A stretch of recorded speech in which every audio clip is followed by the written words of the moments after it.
بسم اللہ الرحمن الرحیم۔ السلام علیکم، welcome to Fact Philosophy YouTube channel.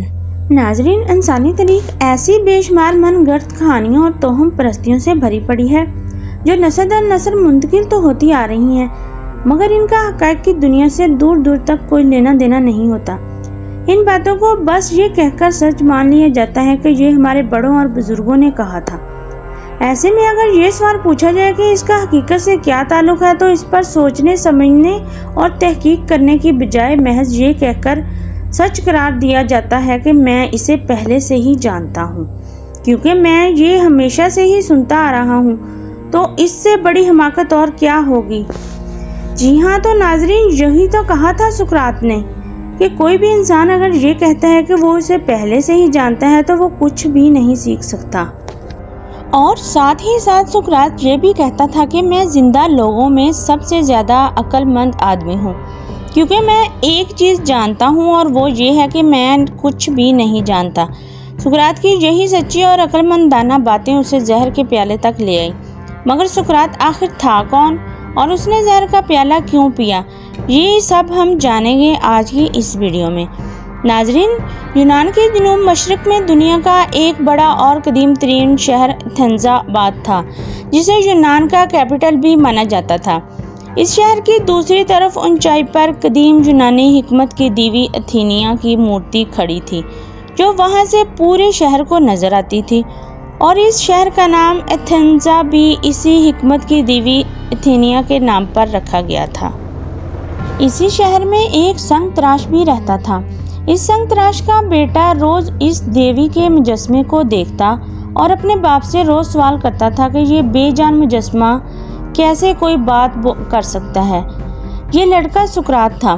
سقراط روزانہ اپنے باپ کو پتھر تراشتے ہوئے دیکھتا اور روزانہ سوال پوچھتا کہ کیسے ان پتھروں کے اندر سے شکلیں نکل آتی ہیں۔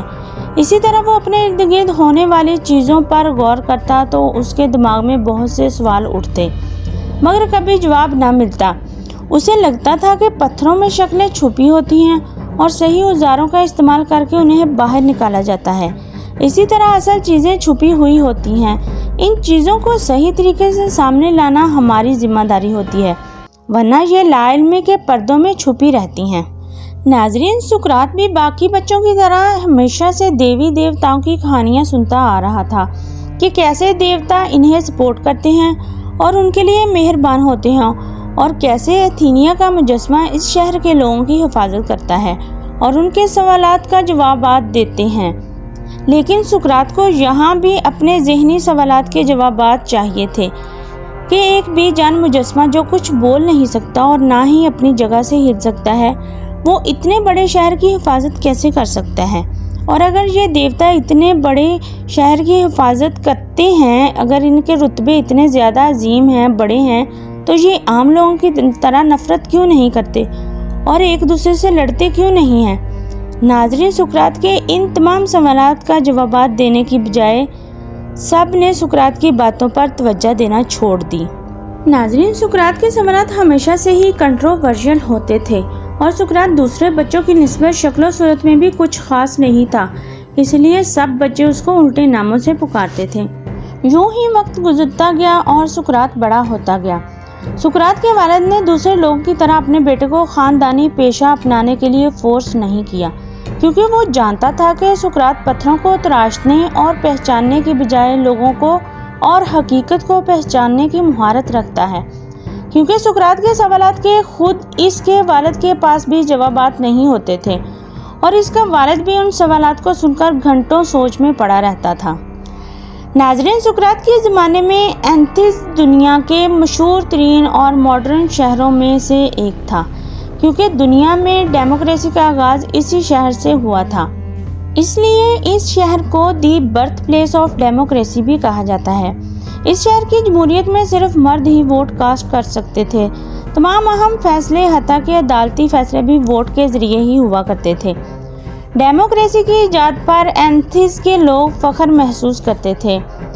یہ شہر اپنے آرٹ، کلچر اور تھیٹر کی وجہ سے پوری دنیا میں مشہور تھا۔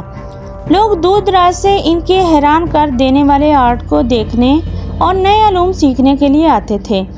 سقراط ہر چیز پر سوالات اٹھاتا اور دیکھتے ہی دیکھتے سقراط لوگوں میں مقبول ہو گیا۔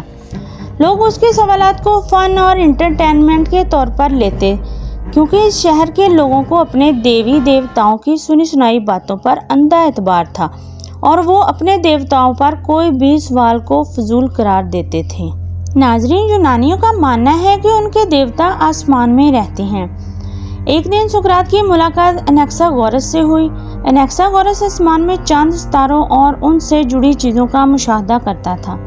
انیکساگورس نے کہا کہ آسمان میں کوئی دیوی دیوتا نہیں رہتے، بلکہ وہ تو سورج، چاند، ستارے ہیں جن میں پتھر، آگ جیسے مادے ہیں۔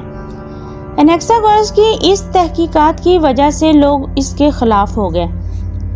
ایتھنز کے لوگوں کا کہنا تھا کہ انیکساگورس لوگوں کو دیوتاؤں کے بارے میں الٹی سیدھی باتیں کر کے گمراہ کر رہا ہے۔ اسی وجہ سے ایتھنز کے لوگ انیکساگورس کے خلاف ہو گئے۔ لوگوں نے سقراط سے پوچھا کہ تمہارا کیا خیال ہے کہ واقعی آسمان میں کوئی دیوتا نہیں رہتے؟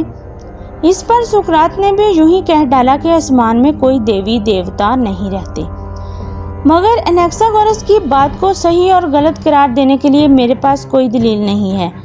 یوں لوگ سقراط کے خلاف ہو گئے۔ ناظرین، انیکساگورس جو پچھلے 30 سال سے ایتھنز میں تھا اور وہ لوگوں کو تعلیم دے رہا تھا، اب لوگ اس کے مخالف ہو گئے۔ اس پر فرد جرم عائد کر دی گئی اور عدالت میں اس پر لوگوں کو گمراہ کرنے کا اور کفر بغاوت کا مقدمہ چلایا گیا۔ عدالت نے اسے سزائے موت سنا دی، مگر انیکساگورس کے ساتھیوں نے اسے سزائے موت سے بچا لیا۔ انیکساگورس اپنے قریبی دوست اور طالب علم کی مدد سے ایشیا مائنز میں چلا گیا۔ جاتے جاتے انیکساگورس یہ بات کہہ گیا کہ وہ شہرت یا عیش و آرام کے لیے نہیں بلکہ کائنات پر غور و فکر کرنے کے لیے پیدا ہوا ہے، اور یوں ہی بات سقراط کے ذہن میں بیٹھ گئی۔ سقراط سے بھی بہت سے لوگوں کا اختلافات بڑھتا گیا۔ لوگوں نے سقراط سے کہا کہ ہمارے دیوتا بھلا کیسے جھوٹے ہو سکتے ہیں، جس پر سقراط نے نئے سوالات کھڑے کرتا گیا۔ ناظرین، اس کے بعد ایتھنز میں سقراط کے مخالفین بڑھتے گئے اور سقراط کے بارے میں خبریں اب ایتھنز کے ساتھ ساتھ پورے یونان میں پھیلنے لگی تھیں۔ سقراط جہاں دانشوروں سے ملنے اور ان سے حقائق پر بات کرنے میں دلچسپی رکھتا تھا، وہیں وہ اپنے خیالات کا کھل کر اظہار بھی نہیں کر پاتا تھا، کیونکہ سقراط انیکساگورس کے ساتھ ہونے والے انجام دیکھ چکا تھا۔ مگر پھر بھی اس نے کرائٹو اور افلاطون جیسے شاگرد اسے ذہین ترین انسان مانتے تھے۔ دیکھتے ہی دیکھتے نفرت اتنی بڑھ گئی کہ سقراط کو تھیٹرز میں ایک ایسے شخص کے طور پر دکھایا جاتا تھا جو دیوتاؤں سے انکار کرتا تھا، اور ایک فوجی کمانڈر ایلسبائڈس کے سلسلے کے ساتھ مل جانے اور غدار پائے جانے کے بعد سقراط کو بھی غدار قرار دے دیا گیا، کیونکہ ایلسبائڈس سقراط کا شاگرد تھا۔ ناظرین، ایتھنز کی ڈیموکریسی میں چونکہ لوگ ووٹ سے آتے تھے، اس لیے سقراط ان پر بھی سوال اٹھاتا تھا کہ سقراط کا ماننا تھا کہ حکومت کرنے کے لیے اس سے متعلق علم حاصل کرنے والے اور تجربہ کار لوگ ہی حکومت کرنے کے اہل ہیں، نہ کہ ووٹ کے ذریعے آنے والے غیر تجربہ کار لوگ۔ اور پھر وہی ہوا جس کا ڈر تھا۔ ایک دن کرائٹو سقراط کے پاس آیا اور بتایا کہ شہر پر بااثر لوگوں نے اس پر مقدمہ چلا دیا ہے۔ اب سقراط عدالت کا سامنا کرنے کے لیے تیار تھا۔ اگلے روز جب عدالت میں سقراط سے دیوتاؤں کے بارے میں پوچھا گیا کہ تم ان کو کیسے جھٹلا سکتے ہو، تو سقراط نے وہی کہا جو ہمیشہ سے کرتا آ رہا تھا۔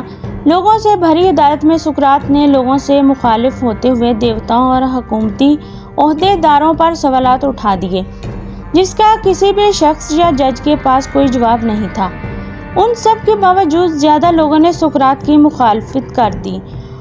قانون کے مطابق سقراط مجرم قرار پایا اور سزائے موت سنا دی گئی۔ سقراط سے اپنی موت کے طریقے کا انتخاب پوچھا گیا تو سقراط نے سب سے تیز اثر زہر ہیملوک پینے کا انتخاب کیا۔ سقراط کے دوستوں نے مشورہ دیا کہ وہ قانون سے اپنی سزائے موت کو جلا وطنی بدلنے کی درخواست کر دیں، جس پر سقراط نے کہا کہ اگر میں ایتھنز میں سچ سے بھاگ گیا تو میں کسی اور شہر میں سچ کیسے بولوں گا، اور سچ کے لیے خاموش بھی نہیں رہ سکتا، اس لیے بہتر ہے کہ میں سچ پر ہی قربان ہو جاؤں۔ ناظرین، کچھ دن کے بعد سزا پر عمل درآمد کا وقت آ گیا۔ سقراط نے زہر کا پیالہ لانے کو کہا۔ افلاطون کہتا ہے کہ زہر کا پیالہ ہاتھ میں پکڑنے سے لے کر پورا حلق میں اتار لینے تک بھی سقراط کے ہاتھوں میں ذرا سی بھی لرزش نہیں تھی۔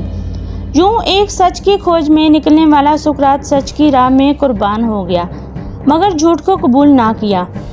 عرصہ گزرتا گیا، لوگوں میں شعور کے ساتھ ساتھ سقراط کے قصے ایک سچے انسان کے طور پر نسل در نسل چلنے لگے۔ ناظرین، سقراط کی موت کے بعد اس کے مداحوں کے حلقے کے کئی ارکان نے اس کی یادداشت کو محفوظ رکھنے کے لیے بہت سے تحریری مواد لکھے جو سقراط کی نمایاں سرگرمیوں اور اس کی سچائی کی نمائندگی کرتے تھے۔ اس کا اثر ان کی زندگی سے آگے بڑھ گیا اور اس کے خیالات آج تک فلسفہ اور اخلاقیات میں گونجتے رہتے ہیں۔ ناظرین، جھوٹ اور بے بنیاد باتیں ختم ہو جاتی ہیں، لیکن سچ ہمیشہ زندہ رہتا ہے، کیونکہ حقائق کبھی بھی نہیں چھپ سکتے۔